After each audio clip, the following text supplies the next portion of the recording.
ಅರಳಗುಂಡಗಿಯಲ್ಲಿ ಜನಿಸಿ ಕಲಬುರಗಿಯಲ್ಲಿ ನೆಲೆಸಿ, ಅರಳಗುಂಡಗಿಯಲ್ಲಿ ಜನಿಸಿ ಕಲಬುರಗಿಯಲ್ಲಿ ನೆಲೆಸಿ, ದಾಸೋಹ ಮೂರ್ತಿ ಎನಿಸಿ ಜಗದಲ್ಲಿ ಕೀರ್ತಿಯ ಗಳಿಸಿ, ಅಮರ ಉಳಿದೆ ಜಗದಿ ನೀ, ಅಮರ ಉಳಿದೆ ಜಗದಿ ಶರಣ,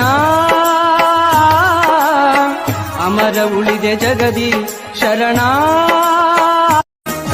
ಅರಳಗುಂಡಗಿಯಲ್ಲಿ ಜನಿಸಿ ಕಲಬುರಗಿಯಲ್ಲಿ ನೆಲೆಸಿ, ಅರಳಗುಂಡಗಿಯಲ್ಲಿ ಜನಿಸಿ ಕಲಬುರಗಿಯಲ್ಲಿ ನೆಲೆಸಿ, ದಾಸೋಹ ಮೂರ್ತಿ ಎನಿಸಿ ಜಗದಲ್ಲಿ ಕೀರ್ತಿಯ ಗಳಿಸಿ, ಅಮರ ಉಳಿದೆ ಜಗದಿ ನೀ, ಅಮರ ಉಳಿದೆ ಜಗದಿ ಶರಣ,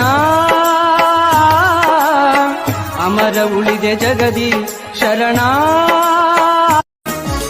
ಬನ್ನಿ ಬನ್ನಿ ಹೋಗೋಣ ಕಲ್ಬುರ್ಗಿ ಸುಕ್ಷೇತ್ರಕ್ಕೆ, ಶರಣ ಬಸವರ ಗದ್ದುಗೆಗೆ ಪೂಜೆಯನ್ನು ಮಾಡೋಕೆ, ಗುರು ಗದ್ದುಗೆಯನ್ನು ಗುರು ಧ್ಯಾನ ನಾಮ, ಗುರು ಭಜನೆಯ ಶಿವ ಭಜನೆಯ ಮಾಡಿ ನಾವು ನಲಿಯೋಣ.